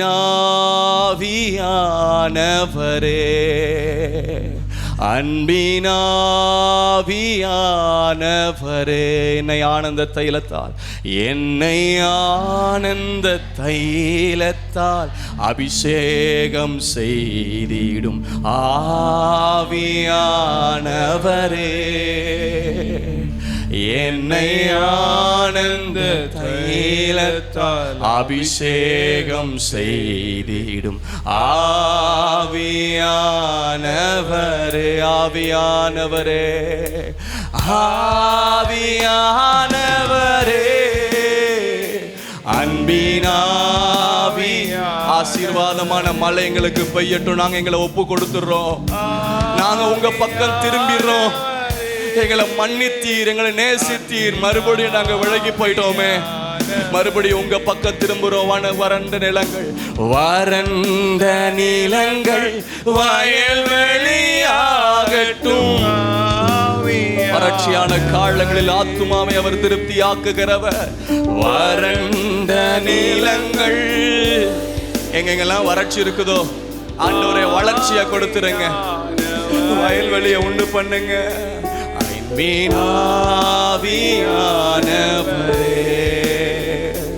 அன்பினாவியானவரே,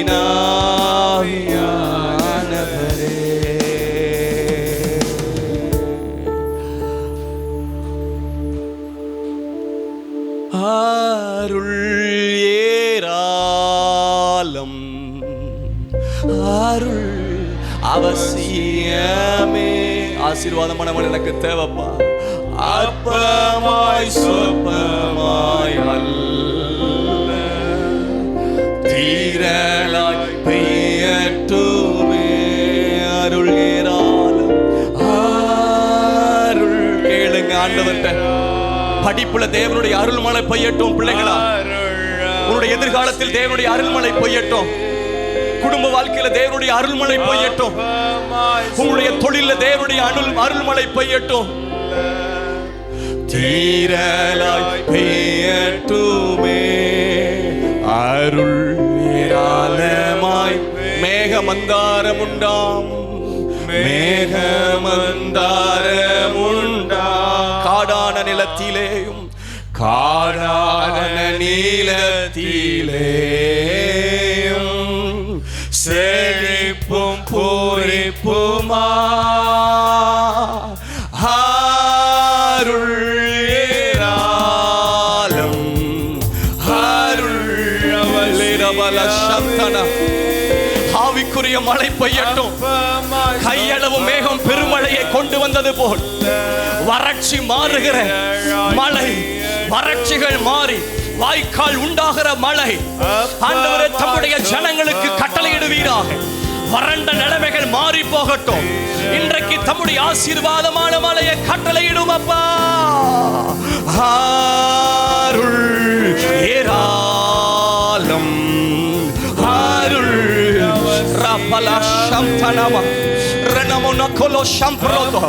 என் வறண்ட நிலத்தில் தேவனின் ஆசீர்வாதமான மழை பெய்யட்டப்பா. தேவனின் ஆசீர்வாதமான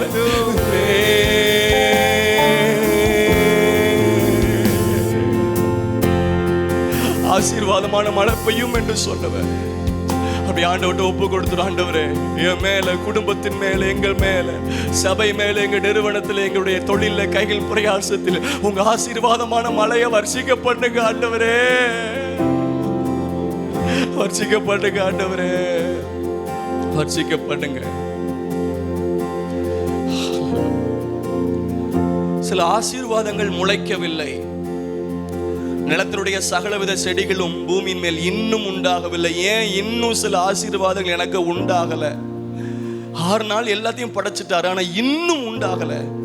நிலத்தினுடைய சகலவித பூண்டுகளும் இன்னும் முளைக்கவில்லை. ஏன் எனக்குள்ள சில ஆசீர்வாதங்கள் முளைக்கல? வேதம் சொல்லுகிறது, ஏனெனில் தேவனாகிய கர்த்தர் பூமியின் மேல் இன்னும் மழையை பெய்ய பண்ணவில்லை. ஆண்டவரே, எனக்கு இன்னும் நீங்க மழையை தரலையா? தாங்க ஆண்டவரே, இன்னும் உழைக்கல. இத்தனை வருடங்கள் உழைக்கிறோம், இத்தனை வருடங்கள் கஷ்டப்படுறோம், இவ்வளவு ஜெபிக்கிறோம், இவ்வளவு தியாகம், இவ்வளவு பிரயாசம், இவ்வளவு கண் விழிப்புகள், ஆனா இன்னும் உண்டாகல, இன்னும் உழைக்கலையே. நிலத்தை பண்படுத்த மனுஷனும் இருந்ததில்லை, ஆனால் தோட்டத்துக்கு தண்ணீர் பாயும்படி தோட்டத்தை உண்டாக்கி ஒரு பெரிய நதி 4 ஆறுகளா பாயும்படி தோட்டத்துக்கு தண்ணீர் பாயும்படி நீர்ப்பாய்ச்சலாய் மாற்றினவர். நம்முடைய வாழ்க்கையில் சில அனுபவங்களை, சில ஆசீர்வாதங்களை முளைக்கும்படி உண்டாகும்படிக்கு தேவன் தம்முடைய நீர், நம்முடைய நீர்ப்பாய்ச்சலை நமக்கு வெளிப்படுத்துகிறவர்.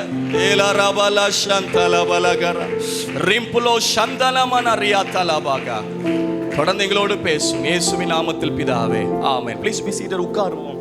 தொடர்ந்து சுருக்கமா எங்களோடு இன்னொரு பகுதி எங்களோடு பேச விரும்புகிறேன். இது இந்த செய்தியுடைய தொடர்ச்சியாக இருந்தாலும் குறிப்புகள் வேறு விதமாக இருக்கும். யோசுவாவின் புத்தகம் 15ஆம் அதிகாரம் 19ஆம் வசனம். நாம் எல்லாரும் இந்த சம்பவத்தை நாம் கவனிப்போம். யோசுவாவின் புத்தகம் 15ஆம் அதிகாரம் 19ஆம் வசனம். யோசுவா 15ஆம் அதிகாரம் 19ஆம் வசனம், பக்கம் 288வது பக்கம்.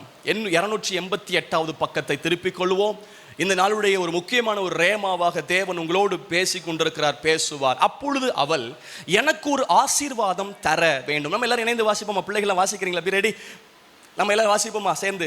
Very good. சிலர் வாசிக்கிறாங்க, தேங்க்யூ. நம்ம எல்லாரும் இணைந்து வாசிப்போம். அப்பொழுது அவள், எனக்கு ஒரு ஆசீர்வாதம் தர வேண்டும், எனக்கு வறட்சியான நிலத்தை தந்தீர், நீர்ப்பாய்ச்சலான நிலத்தையும் எனக்கு தர வேண்டும் என்றார். அப்பொழுது அவளுக்கு மேற்புறத்திலும் கீழ்ப்புறத்திலும் நீர்ப்பாய்ச்சலான நிலங்களை கொடுத்தான். எனக்கு ஒரு ஆசீர்வாதம் தர வேண்டும், எனக்கு வறட்சியான நிலத்தை தந்தீர். வறட்சியான நிலத்தை ஆண்டவர் அனுமதிக்கிறார், வறட்சியை அனுமதிக்கிறார் என்று முதல் பகுதியில் கவனித்தோம். ஆண்டவர் வறட்சியை அனுமதிக்கிறார். ஆனால் இங்கே இந்த அம்மா கேட்கிறாங்க, எனக்கு வறட்சியான நிலத்தை தந்தீர், எனக்கு ஒரு ஆசீர்வாதம் தரணும், எனக்கு மேற்புறத்திலும் கீழ்ப்புறத்திலும் நீர்ப்பாய்ச்சலான இடத்தை தரணும்னு சொன்ன போது அங்கே இந்த அக்சால் நீர்ப்பாய்ச்சலான இடத்தை பெற்றுக்கொண்டார். ஒன்று சொல்லட்டும், உங்களுடைய வறட்சிக்கு பின்பதாக வயல் நிலம் இருக்கிறது, உங்கள் வறட்சிக்கு பின்பதாக வாய்க்கால் இருக்கிறது. வறட்சியோடு கர்த்தர் உங்களை முடிவடைய வைக்க மாட்டார். அவர் வனாந்தரத்தை வயல்வெளியாக மாற்றுகிறவர், அவாந்தர வெளியை தண்ணீர் தடாகமாய் மாற்றுகிறவர். வனாந்தரத்தில் தம்முடைய மலையை உண்டு பண்ணி எப்படித்தான் வாய்க்கால் வெட்டுறாருன்னு தெரியல, கர்த்தர் வாய்க்காலை உண்டு பண்ணுகிறவர். உங்கள் வனாந்தரம், உங்கள் வறட்சியில் கர்த்தர் நீர்ப்பாய்ச்சலை கட்டளையிடுவாராக. நான் ஏத்துக்கிட்டேன் ஆண்டவரே, எனக்கு நீங்க வறட்சியான நிலத்தை தந்தீங்க, வேண்டான்னு சொல்லல, ஏத்துக்கிட்டேன். ஆனா இப்ப எனக்கு நீர்ப்பாய்ச்சல் வேணும். அந்த ஜெபம் இன்றைக்கு நம்ம எல்லாருக்கும் உண்டாகட்டும். அந்த ஜெபத்தோடு நாம் இன்றைக்கு முடிக்க போகிறோம். ஆண்டவரே, எனக்கு வறட்சியை தந்தீங்க, ஐ அக்செப்டட் தட். இன்னும் கூட வறட்சியை ஏற்றுக்கொள்ள எனக்கு மனசு தருவீங்க, தந்துட்டீங்க. ஆனா எனக்கு நீங்க நிச்சயமா நீர்ப்பாய்ச்சலை தரணும், தந்தே ஆகணும். இந்த சம்பவம் என்னவென்றால், காலேப், யோசுவா காலேப் பார்க்கிறோம் பார்த்தீங்களா? அந்த காலேப் ஒரு சவால் இடுகிறார். என்ன சவால் இடுகிறார் என்று நீங்கள் கவனித்து பாருங்கள். 16ஆம் வசனம், யோசுவா 15:16. கீரியாத்செபேரை சங்காரம் பண்ணி பிடிக்கிறவனுக்கு என் குமாரத்தியாக அக்சாலை விவாகம் பண்ணி கொடுப்பேன் என்று காலேப் சொன்னான். காலேப் ஒரு அறிவுரை கொடுக்கிறார், ஒரு அனௌன்ஸ்மெண்ட், அறிவிப்பு கொடுக்கிறாரு. கீரியாத்செபேரை சங்காரம் பண்றவனுக்கு என் பிள்ளைய கல்யாணம் பண்ணி கொடுப்பேன். இப்போ ஒருத்தன் போறான். 17ஆம் வசனம். அப்பொழுது காலேப்பின் சகோதரனாகிய கெனாசின் மகன் ஒத்தினியேல் அதை பிடித்தான். ஒத்தினியேல் போய் கீரியா சேபேரை சங்காரம் பண்ணினா. என்ன பண்றார்? ஆகையா தன் குமாரத்தி அக்சாலை அவனுக்கு விவாகம் பண்ணி கொடுத்தான், கல்யாணம் பண்ணி கொடுத்தாரு, அறிவிப்பு கொடுத்தபடியே. காலேப் தன் மகள் அக்சாலை ஒத்தினியேல் அதை பிடித்தபடினால், சங்காரம் பண்ணபடினால் கல்யாணம் பண்ணி கொடுத்தார். அடுத்த வசனம், அவள் புறப்படுகையில், தன் கணவனோடு அவங்க புறப்படுகையில் தன் தகப்பனிடத்தில் ஒரு வயல்வெளியை கேட்க வேண்டும் என்று அவனிடத்தில் உத்தரவு கேட்டு பெற்றுக்கொண்டு கழுதையின் மேலிருந்து இறங்கினால் காலை பார்த்து, உனக்கு என்ன வேண்டும் என்றான். தகப்பனுக்கு தெரியும் பிள்ளைக்கு ஏதோ தேவை என்று. தகப்பனுக்கு தெரியும். உலகத்தின் தகப்பனுக்கு தன் பிள்ளையை குறித்து கரிசனை இருக்கும்போது பொல்லாதவர்களாகிய நீங்கள், உலகத்தின் தகப்பனுக்கு தேவன் கொடுத்த பட்டம் பொல்லாதவர்களாகிய நீங்கள் உங்கள் பிள்ளைகளுக்கு நல்ல ஈவை கொடுக்க அறிந்திருக்கும் போது, ஒரு குடிகார தகப்பன் கூட தம் பிள்ளைக்கு குவார்டர் பாட்டில் வாங்கி கொடுக்க மாட்டான். ஒரு குடிகார தகப்பன் கூட தம் பிள்ளைக்கு மதுபானம் வாங்கி கொடுக்க மாட்டான். அவன் கூட நல்ல காரியத்தை வாங்கி கொடுக்கிறான், தின்பண்டம் வாங்கி கொடுக்கிறான், ஆரோக்கிய சாப்பாடு வாங்கி கொடுக்கிறான். பொல்லாதாக தகப்பனை இந்த பூமியில் தன் பிள்ளைகளுக்கு நல்ல ஈவை கொடுக்கும் அறிந்திருக்கும் போது, பரம பிதாவானவர் தம்முடைய பிள்ளைகளுக்கு பரிசுத்த ஆவியை கொடுப்பது அதிக நிச்சயம் அல்லவா? நீர் பாய்ச்சல் பரிசுத்த ஆவியை காண்பிக்கிறது. ஆவியானவர் வந்தால் வனாந்தரத்தில் செழிப்பு உண்டாகும். அவர் வருகிற வரைக்கும், ஆவியானவர் ஊற்றப்படுகிற வரைக்கும் வனாந்தரமாக இருக்கும் என்று வேதம் சொல்லுகிறது. ஆவியானவர் ஊற்றப்பட்ட பின்பதாக வனாந்தரம் வயல்வெளியாக மாறும். அந்நிய பாஷையில பேசுவோம்.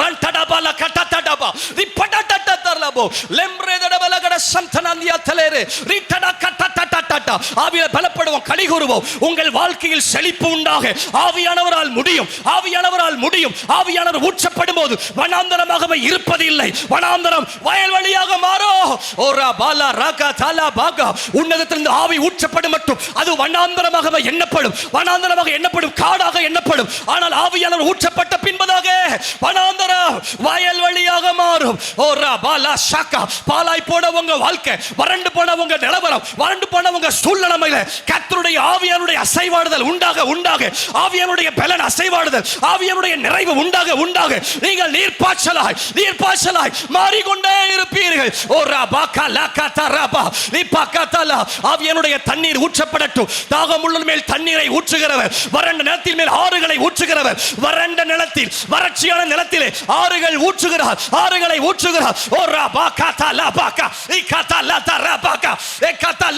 ஒரு நிமிடம் எல்லாரும் கைகளை தட்டி அந்நிய பாஷையில பேசி களி கூறுவோம்.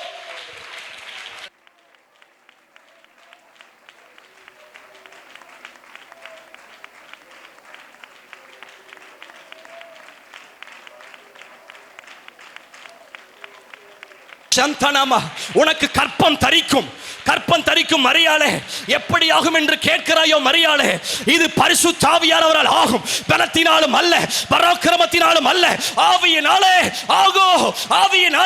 ஆகும். செருபாபேலே, உன் கையில் இருக்கிற தூக்கு நூலை நான் கவனிச்சிட்டு இருக்கிறேன். பலத்தினாலும் அல்ல, பராக்கிரமத்தினாலும் அல்ல, தேவ ஆவியினாலே ஆகும்.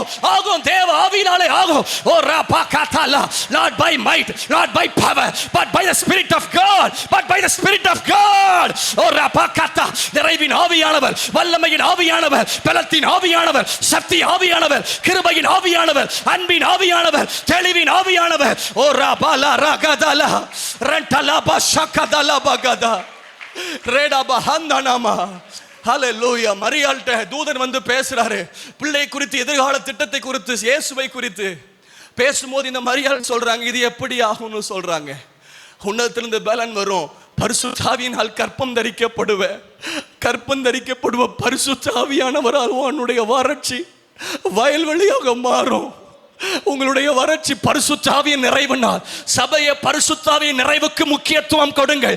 குடும்பங்களை பரிசுத்த ஆவியின் நிறைவுக்கு முக்கியத்துவம் கொடுங்கள். பரிசுத்த ஆவியின் ஆளுகைக்கு முக்கியத்துவம் கொடுங்கள். உங்களுடைய அனுபவத்திலே பரிசுத்த ஆவியிற்கு முக்கியத்துவம் கொடுங்கள். ஆவியில் பலப்படுங்கள், ஆவியில் நடத்தப்படுங்கள், ஆவியில் அனலாயிருங்கள், ஆவியில் ஊழியம் செய்யுங்கள், ஆவியில் ஜெபம் பண்ணுங்கள், ஆவியில் ஆராதியுங்கள். ஓ ராபா காதா லபகா. ஹல்லேலூயா. பலத்தின் ஆவியானவர், ஓ ராபா, வெள்ளம்போல் சத்துரு வரும்போது ஆவியானவர் விரோதமாய் கொடியேற்றுகிறவர். ஆவியானவர் வந்தா நிலைமை மாறும். வேதம் சொல்லுகிறது, ஆதியில தேவன் வானத்தையும் பூமியும் சிருஷ்டித்தார். பூமியானது ஒழுங்கின்மையும் வெறுமையுமா இருந்தது. ஆழத்தின் மேல் இருள் இருந்தது. வெறுமை, ஒழுங்கின்மை, இருள், இந்த பிரச்சனை இருந்துச்சு. ஆனா வேதம் சொல்லுகிறது, தேவ ஆவியானவர் ஜலத்தின் மேல் அசைவாடி கொண்டிருந்தார். எங்கே ஆவியானுடைய அசைவாடுதல் இருக்குமோ அங்கே ஒழுங்கின்மை மாறுச்சு, வெறுமை மாறுச்சு, இருள் மாறினது.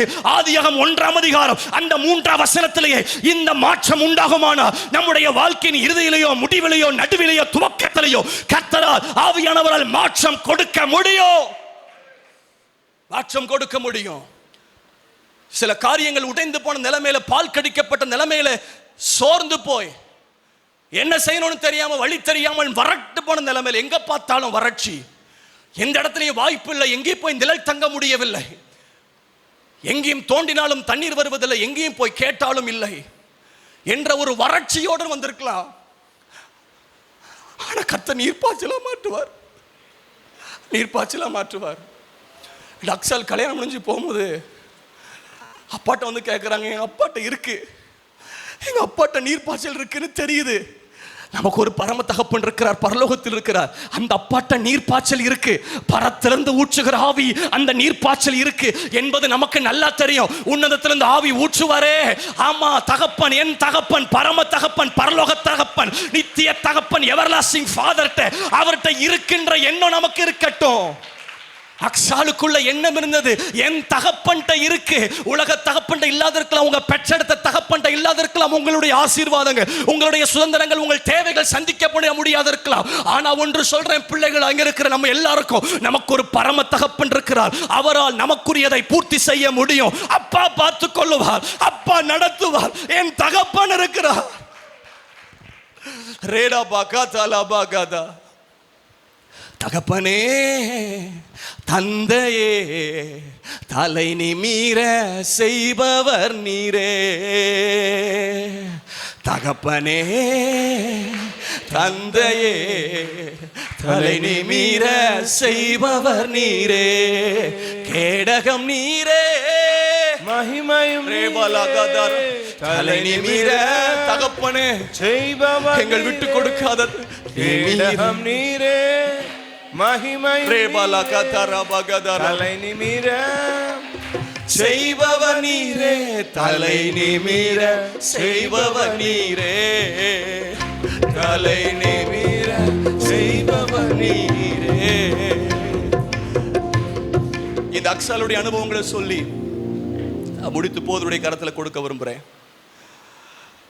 இந்த அக்சால் இப்போதான் கல்யாணம் ஆகி போறாங்க. போகும்போது அவளுக்குள்ள ஒரு ஆசை இருந்துச்சு, நீர் பாய்ச்சல் எங்க அப்பாட்ட இருக்கு, வயல் எங்க அப்பாட்ட இருக்கு.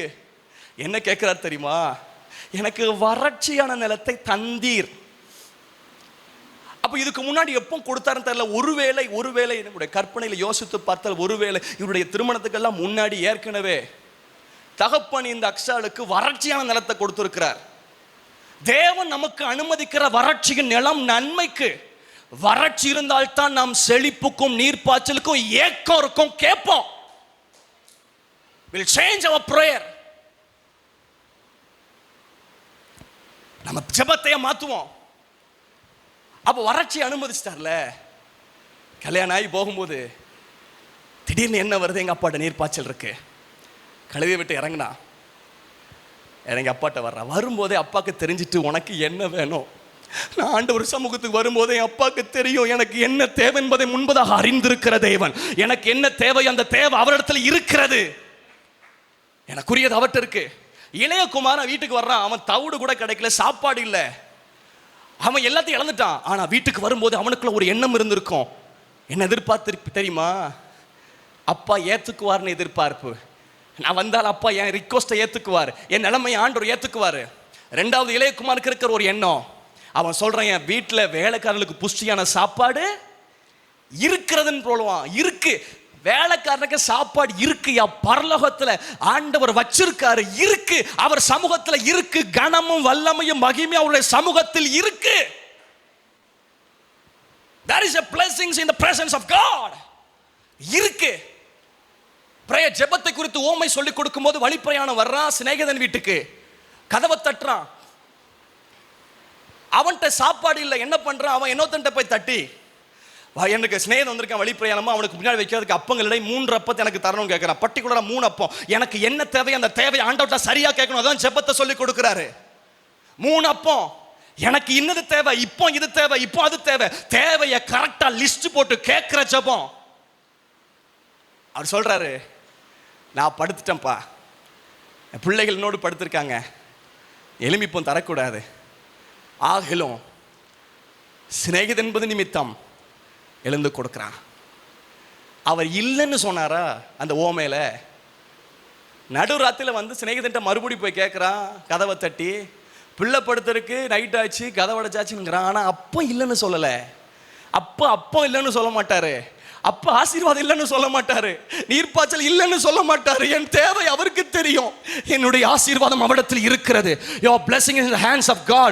தேவன் கரத்தில் ஆசீர்வாதம் இருக்குது. எப்படி காளை கரத்தில் பிள்ளைக்கு அக்சாலுக்குரிய ஆசீர்வாதம் இருந்ததோ, பரம தகப்பனுடைய கரத்தில் தன் பிள்ளையாகிய அக்சாலாகிய நமக்கு அவர் வைத்திருக்கிறார். ஆண்டவர் நல்லவர். ஒரே சம்பவத்தை 2 இடத்துல பதிவு செய்யறான்னா நிறைய ரகசியங்கள் இருக்குன்னு அர்த்தம். இதே சம்பவத்தை இதே போல நியாயாதிபதிகள் 1ஆம் அதிகாரத்தில் பதிவு செய்யப்பட்டிருக்கு. நீங்க பரவது வாசிங்கள். ஒரே சமம் 2 இடத்துல பதிவு செய்யப்பட்டாலே அது ஒரு பெரிய ரகசியம் இருக்கு. நான் வேகமா லிஸ்ட் போடுறேன். எங்களுடைய வாலிபல் இது பொருந்தும். ஒருவேளை கத்த நடத்தின இன்னொரு நாள்ல கூட உங்களுக்கு வாலிப மீட்டிங்ல சொல்லிக் கொடுக்கிறேன். இந்த மகள் தகப்பன் விருப்பத்திற்கு விட்டு கொடுத்தவள். உதாரண கல்யாணம்னா லிஸ்ட் போடுவோம், அது இது அப்படி அங்க இது. இவரு மகட்ட வந்து கேட்கல, ஓகே அப்பா இப்படி எவன் யுத்தம் பண்ணி ஜெயிக்கானோ அவனுக்கு ஒன்று கல்யாணம் பண்ணி கொடுத்துருவா. தகப்பன்ட்ட நம்ம டீலிங்கை விட உங்க சித்தம் உங்க விருப்பம் எனக்கு நடக்கட்டும் ஆண்டவரே, let your will be done.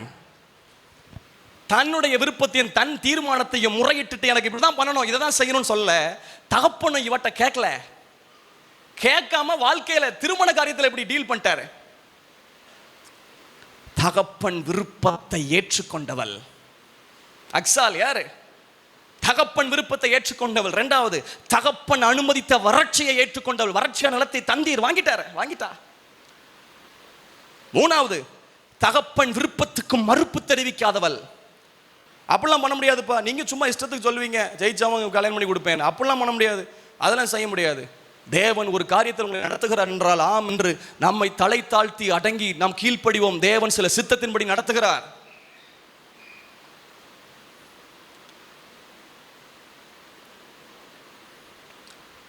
தகப்பன் விருப்பத்துக்கு அடங்கி போனவள் இப்ப என்ன பண்றானா, அந்த வசனத்தை கவனித்து பார்த்தா, முந்தின வசனம் போடுமா, 18ஆம் வசனம். அவள் புறப்படுகையில் என் தகப்பனிடத்தில் ஒரு வயல்வெளியை கேட்க வேண்டும் என்று அவனிடத்தில் உத்தரவு பெற்றுக்கொண்டு. யார்கிட்ட உத்தரவு? கணவன் மனைவி கூட சரியான ரிலேஷன்ஷிப் இருக்கணும். You must have relationship with your wife and husband. குடும்பத்தை குறித்து பேச வேண்டும் என்று கர்த்தர் காலையில் என்னிடத்தில் பாரப்படுத்தினார்.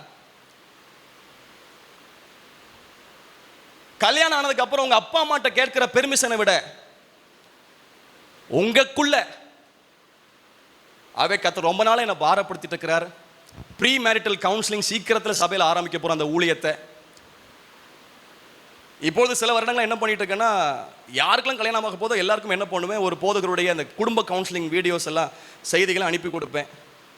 இத்தனை வருடம் இக்கட்ட ஒரு 4 வருடமா திருமணமாக எல்லாருக்குமே, காவலராக இருந்தாலும் யாக்கோரமாக இருந்தாலும் இப்போ திருமணமானவங்களுக்காக இருந்தாலும் எல்லாருக்குமே சில வீடியோ. ஆனால் கர்த்தர் இந்த ஊழியத்தை சபையில் ஆரம்பிக்கணும்னு விரும்புகிறார். இப்போ கல்யாணம் ஆகி போகும்போது கணவர்கிட்ட உத்தரவு கேட்கிறார். அது ஒரு ஐக்கியம். கணவனை மதிச்சா ஆண்டவனேன்னு சொல்லி கீழ்ப்படிந்ததாக சாராளை குறித்து வேதத்தில் பார்க்குறோம். கணவனுக்கு மதிப்பு கொடுத்து உத்தரவு பெற்றுக்கொண்டு போனவள். அடுத்தது கழுதையை விட்டு இறங்குறா. சில கழுதையை விட்டு நம்ம இறங்கணும். எபேசு நிருபத்தில் பார்க்குறோம், ஏறினவர் என்பதனால் அவருக்கு முன்னாடி அதில் இறங்கினார்னு போட்டிருக்கு. அவ்வளோ பெரிய தேவன் அவரை இறங்குறாருன்னா ஏன் மனசு இறங்க மாட்டேக்கு? இளையகுமாரன் வீட்டுக்கு வந்துட்டான், ஆனால் மூத்தகுமாரன் வீட்டுக்கு வந்ததாக வேதம் சொல்லலை. இளையகுமார் வீட்டுக்குள்ள வந்துட்டான், ஆனா மூத்த குமார் எங்க இருக்கான்? வீட்டுக்கு வெளியே. வீட்டுக்குள்ள வந்ததாக கதை முடியல, ஓம முடியல. ஆனா தகப்பன் வெளியே வந்ததாக போட்டிருக்கா. லூக்கா 15:28 தகப்பனோ வெளியே வந்து வருந்தி அழைச்சார், ஆனா அண்ணனோ வெளியே. ஆனா அப்பா பரலோகத்தை விட்டு இறங்கி வந்த இயேசு அவராலேயே இறங்கி கால கழுவ முடியுது. மனசு இறங்குது எப்போ? நமக்கு முடியல. ஏன் இறங்க முடியல? இயேசுவோட பெரியாளா நம்ம? ஏன் இறங்க முடியல? அவ்வளவு பெரிய தகப்பன், பெரிய தெய்வம், அவரே பரலோகத்தை விட்டு இறங்கி அடிமையின் ரூபம் எடுத்து மனுஷ சலாயி சேவை செஞ்ச அந்த தேவனை விட நம்ம பெரிய ஆட்களா? தைரியமா கிருபாசன தண்டைக்கு செல்ல முடியுது. நம்முடைய மனசுல ஒரு தாழ்மை இறங்கட்டும், உண்டாகட்டும். இவ கழுதையை விட்டு இறங்கி வர தன் தகப்பன்ட பேசுறதுக்கு, அப்பாட்ட பேசுறதுக்கு, பரலோக தகப்பன்ட பேசுறதுக்கு தாழ்மையோடு அவர் சமூகத்தில் தாழ்மைப்படுங்கள், அப்பொழுது அவர் உங்களை உயர்த்துவார். தாழ்மையின் என்ன தக்சால்ட்ட கவனிக்கிறோம்? மதிப்பு கொடுத்தவர். நிறைவது உள்ளவன கனம் பண்ணு மதிப்பு கொடு என்று நம்ம வேதத்துல கவனிக்க முடியும். மனந்திறந்து ஆசீர்வாதம் கேட்ட அப்பாட்ட இருக்கு, எனக்கு ஆசீர்வாதம் தாங்கன்னு கேட்டவள். 109:17 சாபத்தை விரும்பினான், அது அவனுக்கு வரும். அவன் ஆசீர்வாதத்தை விரும்பாமல் போனான், அது அவனுக்கு தூரமாய் விலகி போகும். வறட்சி அனுமதித்தாலும் ஆசீர்வாதத்தை விரும்புவோம். நம்முடைய தேவன் ஆசீர்வதிக்கிறவர், ஆசீர்வதிக்கிற தெய்வம்.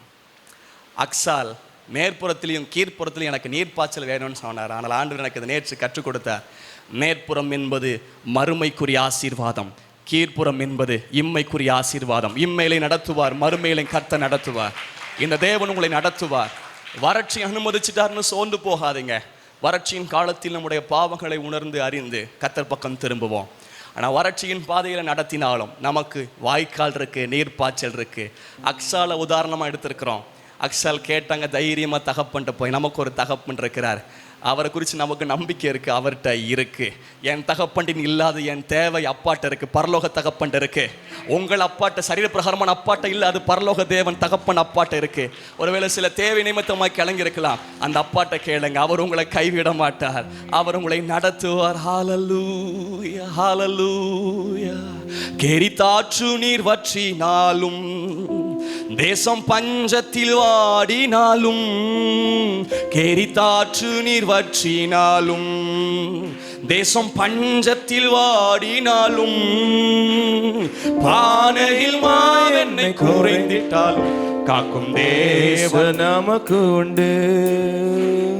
பானையில் மாவெண்ணெய் குறைந்திட்டாலும் காக்கும் தேவன் எனக்கு உண்டு. கர்த்தர் உண்டு, வார்த்தை உண்டு, தூதர் உண்டு, அவர் அற்புதம் உண்டு. கர்த்தர் உண்டு, வார்த்தை உண்டு, தூதர் உண்டு, அவர் அற்புதம் உண்டு. கேரித்தாற்று நீர் வற்றினாலும், தேசம் பஞ்சத்தில் வாடினாலும், எல்லாரும் முழங்கால் பண்ணிடுவோம். தேசம் பஞ்சத்தில் வாடினாலும், பானையில் மாயெண்ணெய் குறைந்திட்டாலும் காக்கும் தேவன் நமக்கு உண்டு. பானையில் மாயெண்ணெய் குறைந்திட்டாலும் காக்கும் தேவன் நமக்கு உண்டு. சொல்லுங்க, வார்த்தை சொல்லுங்க. கர்த்தர் உண்டு, வார்த்தை உண்டு, தூதர் உண்டு, அவர் அற்புதம் உண்டு. ஓ கர்த்தர் உண்டு உங்க வாழ்க்கையில, வார்த்தை தூதர் உண்டு, இல்லை என்கிற அற்புதம் உண்டு. இல்லை என்ற நிலை வந்தாலும் இருப்பது போல் அழைக்கும் தேவன். இல்லை என்ற நிலை வந்தாலும் இருப்பது போல் அழைக்கும் தேவன். உயிர்ப்பிக்கும் ஆவியினார் உருவாக்கி நடத்திடுவார். ஹல்லேலூயா. உயிர்ப்பிக்கும் ஆவியினார். நல்ல கரங்களை தட்டி பாடுமா.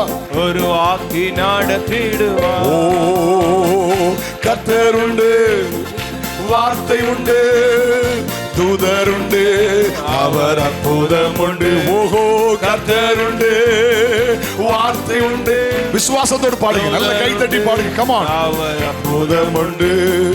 முடியாததொன்று நினைக்கும் நேரம் கர்த்தரின் கரம் முன்னில் தோன்றிடுமே. முடியாதது காக்கும் நேரம் கர்த்தரின் கரம் முன்னில் தோன்றிடுமே. அளவற்ற நன்மையினால் ஆண்டு நடத்திடுவார். உங்க வாழ்க்கையில இது அப்படி பலிக்கும். அல்லேலூயா. ஆண்டு நடத்திடுவார். கர்த்தர் உண்டு, வார்த்தை உண்டு, தூதர் உண்டு, அவர் அற்புதம் உண்டு. ஓஹோ, கர்த்தர் உண்டு, வார்த்தை உண்டு, தூதர் உண்டு, அவர் அற்புதம் உண்டு. தெரித்தாற்று நீர் வற்றினாலும், தேசம் பஞ்சத்தில் வாடினாலும், கேரித்தாற்று நீர் வற்றினாலும், தேசம் பஞ்சத்தில் வாடினாலும், பானையில் மாயெண்ணை குறைந்திட்டாலும் காக்கும் தேவன் நமக்கு உண்டு. பானையில் மாயெண்ணை குறைந்திட்டாலும் காக்கும் தேவன் நமக்கு உண்டு. ஓ, கர்த்தர் உண்டு, வார்த்தை உண்டு, தூதர் உண்டு, அவர் அற்புதம் உண்டு. ஓ, கர்த்தர் உண்டு, வார்த்தை உண்டு, தூதர் உண்டு, அவர் அற்புதம் உண்டு. இருளான பாதையில் நடந்திட்டாலும் வெளிச்சமாய் தேவன் வந்திடுவார். பாடுங்க. இருளான பாதையில் நடந்திட்டால் ஓ, வெளிச்சமாய் தேவன் வந்திடுவான். மகிமையின் பிரசன்னத்தார் ஓடி நடத்திடுவார் என்னை. ஆமென். மகிமையின் பிரசன்னத்தார் ஓடி நடத்திடுவான். சேர்ந்து சொல்லுங்கள். கர்த்தர் உண்டு, வார்த்தை உண்டு, தூதர் உண்டு, அவர் அற்புதம் உண்டு. ஓகோ, கர்த்தர் உண்டு, வார்த்தை உண்டு, தூதர் உண்டு. ஒரு முறை கூட இந்த பல்லவி போடும். கேரித்தாற்று நீர் வற்றினாலும், தேசம் பஞ்சத்தில் வாடினாலும், ஓ, கேரித்தாற்று நீர் வற்றினாலும், பானையில் வாயெண்ணை குறைந்திட்டாலும் நமக்கு உண்டு. பானையில் நல்ல கைத்தடி பாடுமா. குறைந்திட்டாலும் காக்கும் தேவன் எனக்கு உண்டு. கேரித்தாற்று நீர் வற்றினாலும், தேசம் பஞ்சத்தில் வாடினாலும், கேரித்தாற்று நீர் வற்றினாலும், தேசம் பஞ்சத்தில் பானையில் மாயெண்ணை குறைந்திட்டாலும் காக்கும் தேவன். எதிர்பார்ப்போம். கர்த்தர் உங்களை ஆசீர்வதிப்பார். பரலோக பிதாவே, பரிசுத்த பிள்ளையாக இயேசு கிறிஸ்துவின் நாமத்தில் ஜெபிக்கிறோம். நீர் தந்த ஆசீர்வாதமான நல்ல ஆண்டவர், அந்த காலை நேரத்துக்காக ஸ்தோத்திரம். அன்பான ஆண்டவரே, பிள்ளைகள் ஆராதிக்கவும் துதிக்கவும் நல்ல வார்த்தைகளை கேட்டு வந்த அந்த கிருபைக்காக ஸ்தோத்திரம். ஹல்லேலூயா. தகப்பனிடத்தில், பரம தகப்பனிடத்தில் திரும்பி, பரம தகப்பனிடத்தில் பேசி, பரம தகப்பனிடத்தில் ஆண்டவரே வளர்ச்சியை, செழிப்பை பெற்றுக்கொள்ள உதவி செய்யும். உங்களை ஆசீர்வதியும். இந்த வாரம் நன்மையும் கிருபையும் உங்களை தொடரட்டும். வேலை, வியாபாரம், தொழில் ஆசீர்வாதமாக இருக்கட்டும். அடுத்த கல்வி ஆண்டுக்காய் தகுதிப்பட்ட பிள்ளைகள் ஆசீர்வாதமாக இருப்பார்களாக. நாங்கள் பாரத்தோடு ஜெபித்தோம். கடினமான உஷ்ண நாட்கள் எங்களால் தாங்கிக் கொள்ள முடியவில்லை. எங்களுக்கு தந்த நல்ல கிளைமேட்டுக்காக ஸ்தோத்திரம், நல்ல மழைக்காக ஸ்தோத்திரம். கர்த்தர் ஆசீர்வதி. விசேஷமாக அன்பு மகன் பொன்சீலன், மகள் ரோஸுக்காக ஜெபிக்கிறோம். அவங்க பெற்றோருக்காக ஜெபிக்கிறோம். பிள்ளைகளுக்கு அன்பா என்று சொன்னது போல தாத்தா பாட்டி இன்னைக்கு இந்த நன்மையை காண வைத்ததற்காக ஸ்தோத்திரம். ஆண்டவரே, உடைய சகோதரனுக்கு ஒரு அற்புதங்களை செய்யும். சகோதரி குடும்பத்தை ஆசீர்வதியும். மகன் செய்கிற தொழிலை ஆசீர்வதிப்பீராக. கிருபை உண்டாயிருக்கும்படி ஜெபிக்கிறோம். வரும்போது பிள்ளைகளை பாதுகாத்தீரே, திருப்பி செல்லும் போது உடைய கிருபை கூட இருக்கும்படி ஜெபிக்கிறோம். ஏசப்பா, உமக்கு நன்றி. பிள்ளைகள் செய்கிற இந்த விருந்தை ஆசீர்வதியும். ஆண்டவரே, உமக்கு நன்றி அப்பா. ஹல்லேலூயா. பொருளாதாரத்தில் ஒரு செழிப்பும் உயரும் வரட்டும். ஆசீர்வதியும். பெரிய காரியங்களை கர்த்தர் செய்யும். பெரிய காரியங்களை கர்த்தர் செய்யும். ஹல்லேலூயா. வேதாகமத்தில் கேட்ட சத்தியங்களை ஆண்டவரே மனதில் புரிந்து கொண்டவர்களாய் தேவனிடத்திலிருந்து பெற்றுக்கொண்டு இந்த செய்தியின்படி என் வாழ்வை கர்த்தர் மாற்றினார்னு சொல்ல உதவி செய்யும். அந்த தூர இடத்துலேருந்து சில வந்திருக்கிறாங்க, எல்லாரையும் ஆசீர்வதிப்பீராக. ஆண்டவரே, குடும்பத்தார் வந்திருக்கிறாங்க, அவர்களை ஆசீர்வதிப்பீராக. ஆண்டவரே, நன்மையும் கிருபையும் பிள்ளைகளை தொடரட்டும். ஆசீர்வதித்து அனுப்பும். திருப்பி செல்லும் போது காரில், 2 வீலரில், 3 வீலரில், வேனில், பைக்கில் போகும்போது பிள்ளைகளை பாதுகாக்க முடி ஜெபிக்கிறோம். இயேசு கிறிஸ்துவின் நாமத்தில் ஜெபம் கேளும் ஜீவனுள்ள பிதாவே, முழங்கால் படியிட்டு கைகூப்பி சேர்ந்து என்னோடு இணைந்து சொல்லுங்கள். என் ஆத்துமாவே கர்த்தரை ஸ்தோத்ரி, பரிசுத்த நாமத்தை ஸ்தோத்ரி. ஆத்துமாவே கர்த்தரை ஸ்தோத்ரி, கர்த்தர் செய்த சகல உபகாரங்களை மறவாதே. ஆமென். நம்முடைய கர்த்தராகிய இயேசு கிறிஸ்துவின் கிருபையும் பிதாவாகிய தேவனுடைய அன்பும் பரிசுத்தாவின் ஐக்கியமும் சிநேகமும் காவலும் இப்போதும் எப்போதும் பிறந்த நாள் காண்கிற சாமோடும் அன்பு பிரதிஷ்டை செய்யப்பட்ட யானோடும் ஆல்ஃபர்ட்டோடும் ஆண்டுடைய கரம் கொடுக்க முடியும் ஜெபிக்கிறோம். ஆமென்.